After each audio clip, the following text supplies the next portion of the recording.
घर के सामने अर्धनग्न बैठकर रहे थे। तंत्र विद्या एक के हाथ काली मुर्गी और चाकू तथा दूसरे के हाथ में सिंदूर व नारियल लेकर घर के बाहर बैठे तथाकथित तांत्रिकों को देखकर महिला चीखती हुई घर के अंदर भागी। वह इतना भयभीत होकर चिल्लाई कि घर के अंदर सो रहे अन्य सदस्य घबराकर उठ गए, जिसके बाद महिला ने उन्हें बाहर निकलकर चलने को कहा। दरअसल सुबह सुबह करीब 4 बजे शहडोल कोतवाली थाना क्षेत्र के घरौला मोहल्ला निवासी एक महिला अपने घर के बाहर का जैसे ही दरवाजा खोला, बाहर का माजरा देख उसके होश उड़ गए।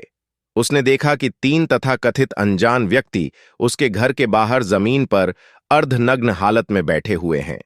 उनमें से एक व्यक्ति ने एक हाथ में जीवित काले रंग की मुर्गी और चाकू पकड़ा हुआ है, तो दूसरा व्यक्ति नारियल और सिंदूर लिए हुए है, जबकि तीसरा व्यक्ति कुछ मंत्र जैसी आवाज निकाल रहा है। यह सब देखकर महिला भयभीत हो गई और चीखते हुए घर के अंदर भागी। उसकी इतनी तेज आवाज सुनकर अंदर सो रहे परिवार के अन्य सदस्य घबरा कर गए। महिला ने उन्हें कुछ थोड़ी से बात बताते हुए बाहर चलकर देखने को कहा। वहीं महिला को देखने के बाद घर के बाहर बैठे तथाकथित तीनों तांत्रिक वहां से भाग खड़े हुए।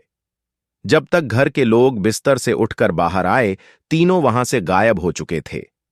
इसके बाद जब आसपास कोई नजर नहीं आया, तो उन्होंने पड़ोस के लोगों को जगाया और उन्हें सारी बात बताई कि रात के अंधेरे में घर के सामने तंत्र विद्या की जा रही थी। मोहल्ले के लोग भी इस बात को सुनकर भयभीत हो गए। करीब 2 घंटे की मशक्कत के बाद सुबह 6 बजे के आसपास 3 तथाकथित व्यक्ति मोहन राम तालाब के किनारे बैठे मिल गए, जिन्हें लोगों ने पकड़ लिया। सुबह मकान के सामने घटित घटना के आधार पर शंका के आधार पर लोगों ने उनके पास मौजूद झोले में रखे सामान को बाहर निकालकर दिखाने के लिए कहा। उसके अंदर तंत्र विद्या के लिए इस्तेमाल किया जाने वाला सामान निकलना शुरू हो गया, जिसमें टिकली, काली मोती, सिंदूर, मांस का टुकड़ा, नारियल तथा 3 नग जीवित मुर्गी समेत अन्य सामग्री शामिल है। झोला से बाहर निकली सामग्री को देखकर ऐसा प्रतीत हो रहा है कि वास्तव में उक्त तथाकथित तीनों व्यक्ति किसी बुरी नीयत के साथ घर के सामने तंत्र विद्या कर रहे थे।